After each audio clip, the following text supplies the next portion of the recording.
It's been said that he who dies with the most tools wins, but when the tool you need right now is at the back of the shelf, behind a half dozen empty hardware bins and a busted fiber laser, it sure is hard to feel like a winner.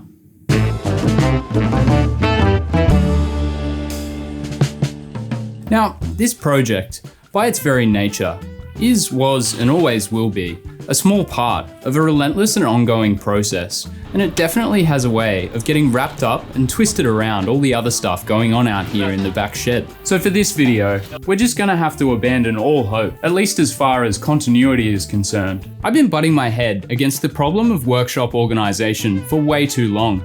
And on any given day, I'm lucky to have access to half the alleged bench space I've managed to accumulate over the years. And now that I'm basically a full-time pretengineer, that doesn't really jive, man. Every project starts the same way.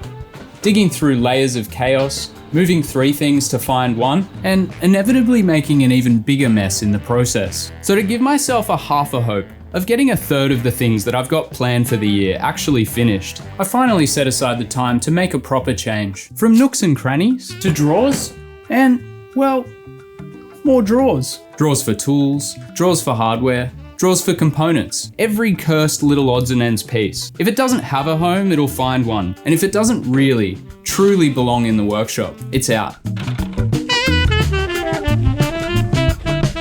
See, the act of putting a thing away, at least under the umbrella of my particular neurological disorder, can only really occur when said item has a defined place to go. No more difficult to access than the bench that I'm currently working on, or the floor that it rests on. I'm hoping that if I can create a space that's mindlessly easy to tidy up, that disorder might be a little less disorderly.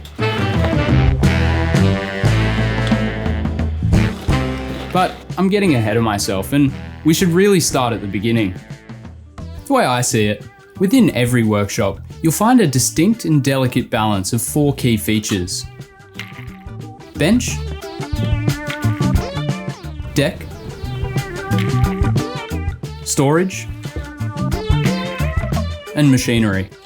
I call this the BDSM ratio, but you can kind of think of it as a cross between Tetris and rock, paper, scissors 1, 2, 3 block. Because we'd like to pack as much functionality as humanly possible into a space, but that gets beaten by maintaining the ability to actually move around.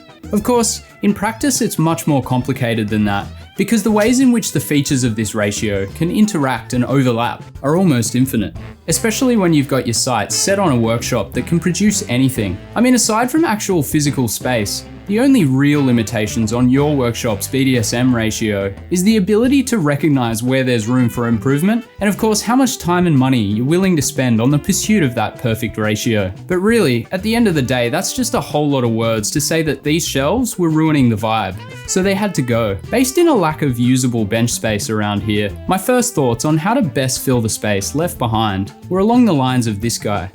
A simple steel-framed bench, appropriately sized to snugly receive a set of tooling drawers, all perched atop a cluster of casters. A truly impressive compromise between all 4 of our key workshop features. But much as I hate to admit it, there was still a budget to consider. And at almost $700 a pop, I found myself staring down the barrel of a half-cocked idea worth more than $2,000. And in the end, I still wouldn't even have anywhere to put my filament tubs. Anyway, the impending exile of the soon-to-be extant shelves raised another issue impossible to address with any number of off-the-shelf drawers. These printers have to go somewhere, and I really wanted that somewhere to have a level of accessibility simply not available to the consumer. The obvious alternative was to tackle it all myself, so that's what I did. Now, we don't have a lot of time to spend on the making of these drawers, or those ones. Mainly because I'm not really ready to come out as a woodworker, at least not publicly, but also because they're really nothing special. I mean, this is just a steel frame and some wooden boxes, and that one didn't even get the boxes. All that really needs to be said is that I definitely didn't end up spending more on these than I would have on those tooling drawers, because that'd be absurd. So instead we'll skip ahead 12 long, dusty days to the afternoon of their completion, and the eviction of their by now notorious precursors. Perhaps the biggest trap you can fall into when reorganizing your workshop is tearing down the previous arrangement, as ineffectual as it may be, before you've got a place to put its contents. Thankfully I had the foresight to put these shelves on wheels, so all I had to do to make way for my upgrades was roll them out of the way.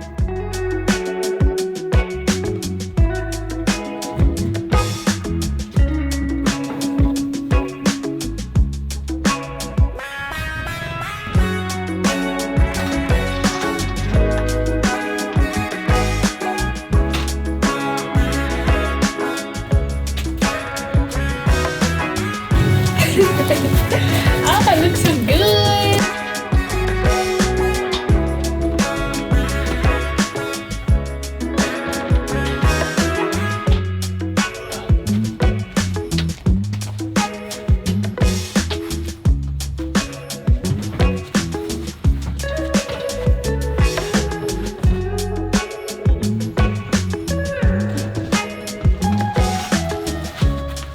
Beautiful. I put it in the wrong way around.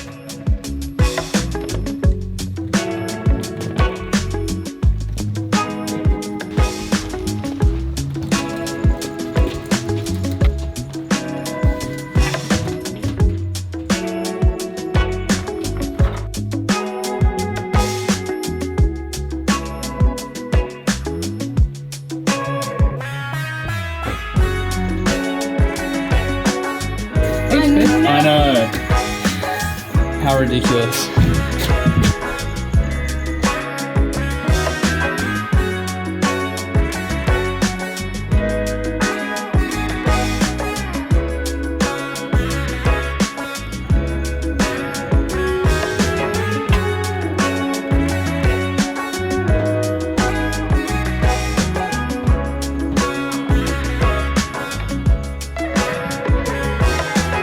Yeah, you can definitely build off the gym one day.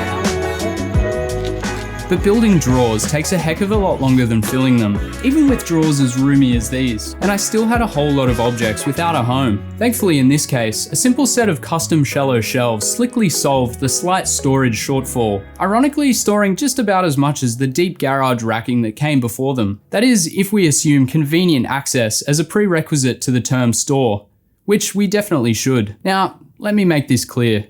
Those shelves were perfectly good, and there was nothing wrong with them, except for being just a little too big. But despite my best efforts to rehome them. How's it going? I was wondering if you needed any extra storage. Hey man, you know that set of shelves? No, they're perfectly good. I couldn't find any takers, and unwilling to let a perfectly good set of shelves, nothing wrong with them, go to scrap. I had to settle with setting them up as an outdoor timber rack. For all the perfectly good, nothing wrong with it tree carcass, that'll definitely come in handy for something, somewhere.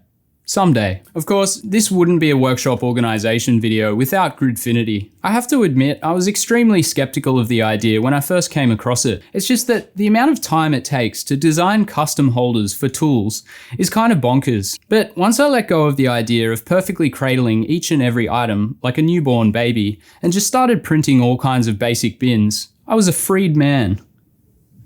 And aside from tools, the ability to print a whole bunch of individual containers, as and when I need them, absolutely rules for small parts and hardware storage, compared to literally any off-the-shelf organization solution, where no matter what, you always end up with compartments that are too big or too small for their intended contents. At this point, approaching the end of the third week in January, I was almost ready to leave well enough alone, but the order introduced to this small tidy corner of the shop stuck out to me like a sore thumb. I was in deep, and couldn't help but wonder what a life free from disorganization might look like. Before I could help myself, I'd built another pair of drawers.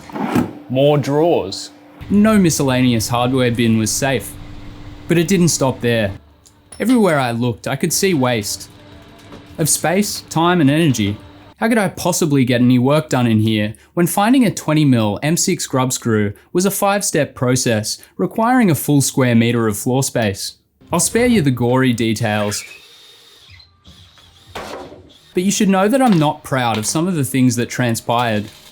And breaking my own rule of having a solution before dismantling the problem meant it's been 4 weeks between then and now, and there's still things left to solve. But at the end of the day, perfect is the enemy of good enough, and good enough is usually near enough for me. All right, now to spin this thing 1,000,000 times.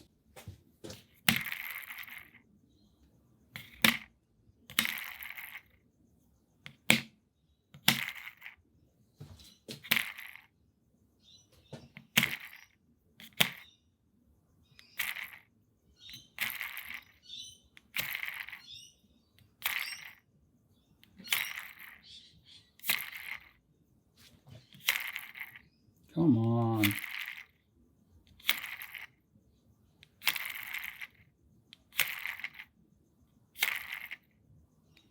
I just need right hand red.